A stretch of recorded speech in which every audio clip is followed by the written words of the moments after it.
morning, dear students. Today we will discuss question answer of chapter 11 of English Alive course book from class 7, Goodbye Pasha Begum by Subhadra Sen Gupta. So let's start. There are basically three parts, part A, part B, part C. So we will start from part A. Read the sentences and answer the questions. So number 1 is, no one gets away after insulting a princess of the Timuria dynasty. बच्चों आपको ये chapter याद होगा, मैंने इसकी एक video भी बनाई है, तो आप मेरी प्लेलिस्ट में जाके मेरी वीडियो देख सकते हैं so that you can understand the question answer as well.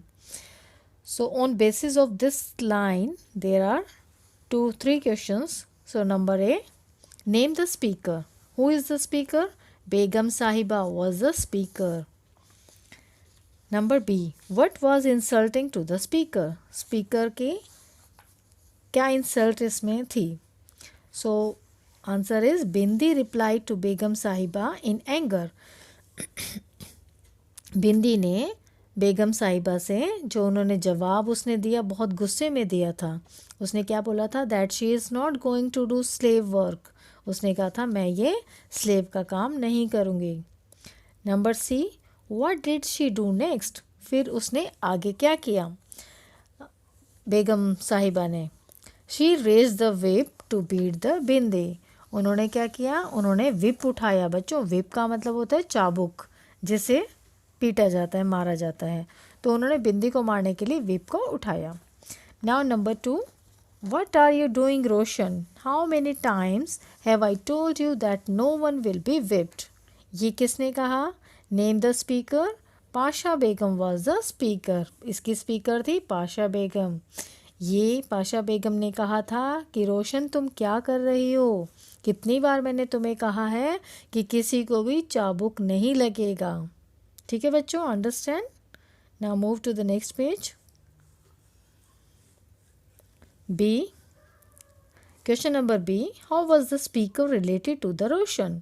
रोशन से स्पीकर का क्या रिश्ता था? Speaker was the eldest sister of Roshan. जो स्पीकर थी वो एल्डर सिस्टर थी रोशन की. Question number C, what does the sentence tell us about the speaker. तो इस सेंटेंस से हमें स्पीकर के बारे में क्या पता चलता है? The sentence tell us that the speaker was kind to others. हमें इससे पता चलता है कि जैसे उसने बिंदी के लिए रोका कि इसको चाबुक मत मारो, स्टॉप, तो कि वो काइंड है, दूसरों के लिए दयालु है. She was the head of हरम, और वो हरम की हेड भी थी. Now question number 3. Aurangzeb went to Agra and brought Jahanara back to Delhi. He made her the head of harem again. During her father's reign, she was called Begum Sahib, but Aurangzeb gave her a new title of Pasha Begum, the Princess Royal. तो बच्चों अगर आपको कहानी याद हो, उसमें ये था कि औरंगज़ेब आगरा गए और उन्होंने जहानारा को वापस दिल्ली लेकर आए और उन्होंने उन्हें हेड बना दिया हरम का दोबारा से. और जब उनके फादर का जब टेन्योर था, उनका राज्य था, तो उस टाइम उन्हें बेगम साहिब कहा जाता था.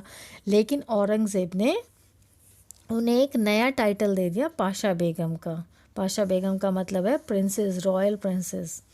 अब इसी के बेस पे क्वेश्चन है, name the speaker. Who was the speaker. The speaker was bindis father. ये किसने कहा था? बिंदी के फादर ने. Who was the speaker talking about. और जो स्पीकर हैं वो किसके बारे में बात कर रहे हैं? उसके father. Speaker was talking about Pasha Begum. वो पाशा बेगम के बारे में बात कर रहे हैं. Question number C, why did Aurangzeb bring Jahanara back. Aurangzeb जो हैं वो जहानारा को वापस क्यों लाए? Aurangzeb bring Jahanara back to appoint her as head of harem again. वो जहानारा को इसलिए वापस लाए ताकि वो उसको हरम का हेड बना सकें. Move to the next question. The part A is over now and we will move to part B. Part B में बच्चों फर्स्ट क्वेश्चन है, answer the questions briefly. Question number 1, what places did Bindi and her family visit in Delhi? बिंदी और उसकी family Delhi में कौन कौन सी जगह पर वो लोग विजिट किया था उन्होंने? Answer is Bindi and her family visited Qutub Minar. Qutub Minar गए थे वो लोग, हुमायूंस टॉम गए थे and red fort in Delhi, और फिर रेड फोर्ट भी गए थे, Lal Qila. Question number 2, what did Bindi want to do on her holiday? Bindi अपनी छुट्टी वाले दिन क्या करना चाहती थी?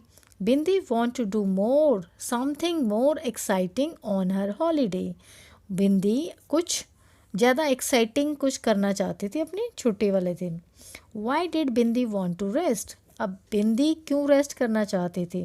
Answer is Bindi want to rest because her feet were aching, her eyes were tired. उसके जो पैर थे वो थक गए थे और उसकी आंखें भी थक गई थी। Question number 4, where was Bindi when she walk up? जब बिंदी उठी तो वो कहाँ थी? Answer is Bindi was sitting crouched in the room which was bare. बच्चों क्राउज्ड मीन्स हेयर यहाँ पर यह है कि मुड़ कर बैठना, जैसे अपनी कमर को मोड़कर एकदम वो इस तरह बैठी हुई थी उस कमरे के अंदर कोने में, और वो कमरा बिल्कुल खाली था। Question number 5, where did Pasha Begum and Bindi go? Pasha Begum और बिंदी कहाँ गए थे? Pasha Begum and Bindi went to dargah of the great Sufi sant Sheikh Nizamuddin औलिया। पाशा बेगम और बिंदी एक जो बहुत बड़े संत थे शेख निज़ामुद्दीन औलिया, सूफी संत थे बेटा, ये वो दरगाह पर उनकी गए थे। Now question number 6, what did Pasha Begums room look like? यहाँ पे उनके पाशा बेगम का रूम कैसा दिखता था? Answer is Pasha Begums room was very quite. उनका रूम बहुत शांत था। The niches in the wall held books. बच्चों नीचेज होता है जैसे कोई एक शेल्फ टाइप बना देते हैं रूम्स में, वो है।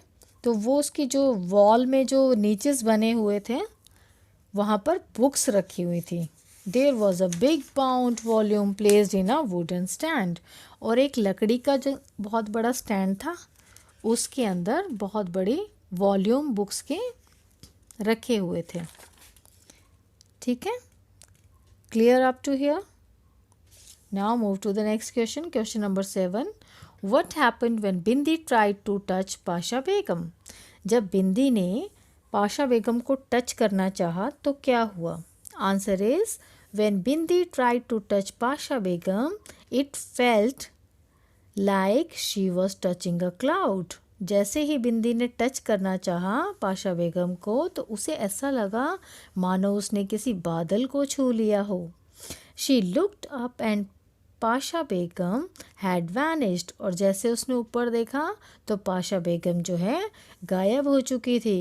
And then everything went dark. और फिर सब कुछ अंधेरा हो गया था। Question number 8, why did the Mughals prefer to call themselves Timuria? Mughals जो थे वो अपने आप को तैमूर डायनेस्टी का क्यों बताते थे? वो क्यों कहलाना चाहते थे कि हम मुगल नहीं हैं, हम तैमूरिया हैं? Answer is Mughals prefer to call themselves तिमूरिया।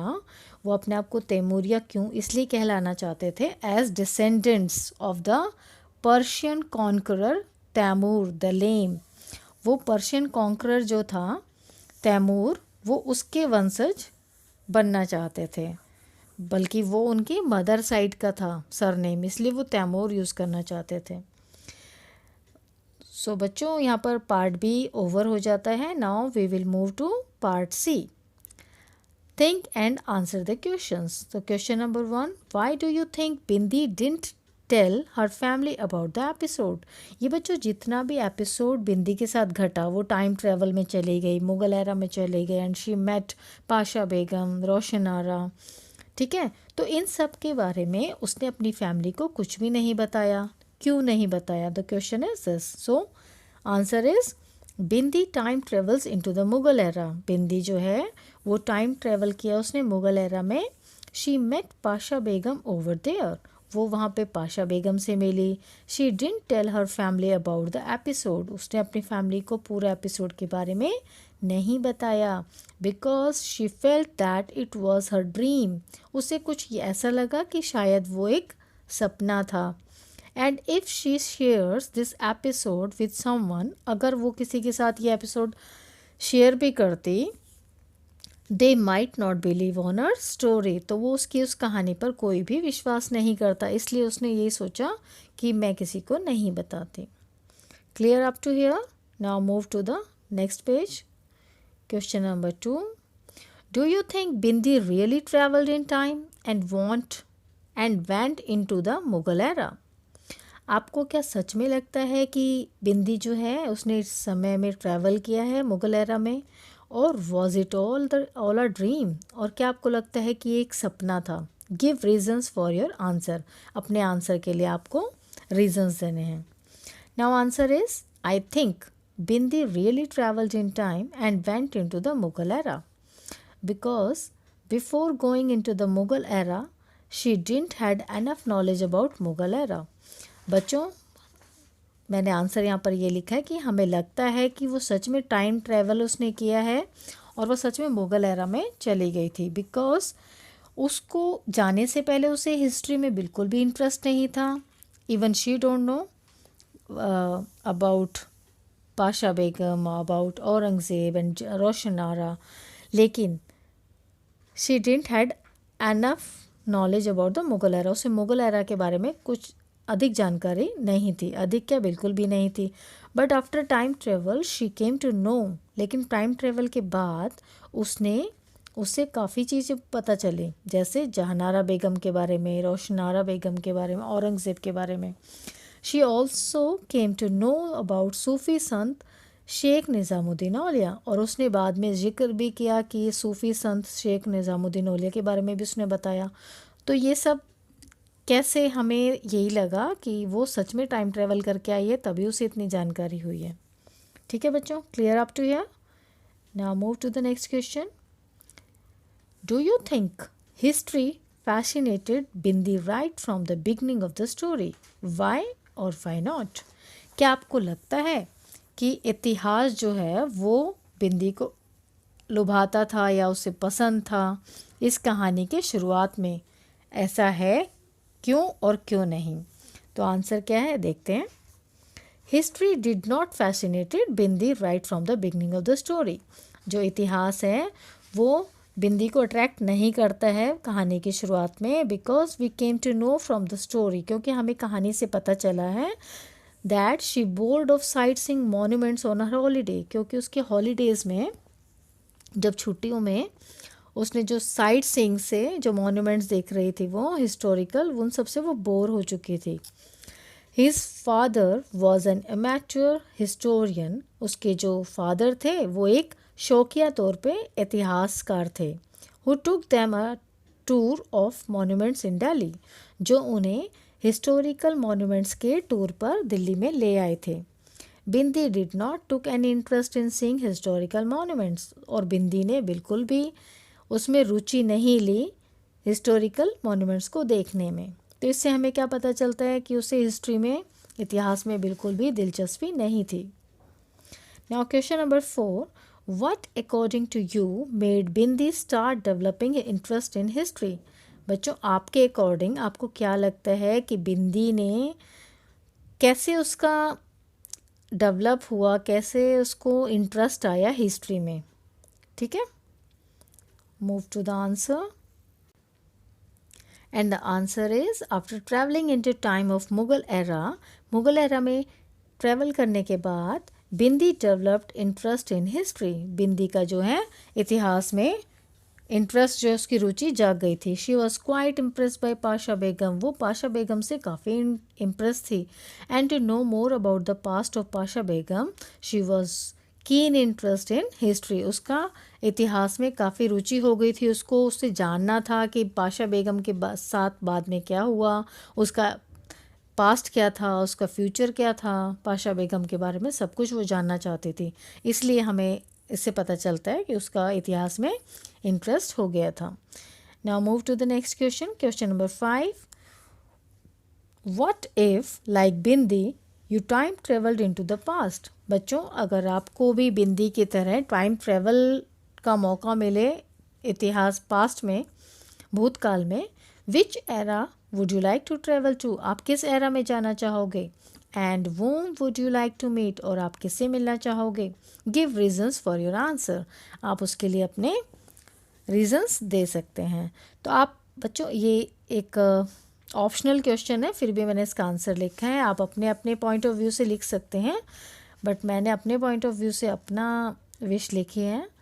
If I time travelled into the past, अगर मुझे पास्ट में टाइम ट्रेवल का मौका मिलता, I would like to go Chicago USA in the year 1893। मुझे अगर मौका मिलता टाइम ट्रेवल करने का पास्ट में, तो मैं शिकागो जाती USA में।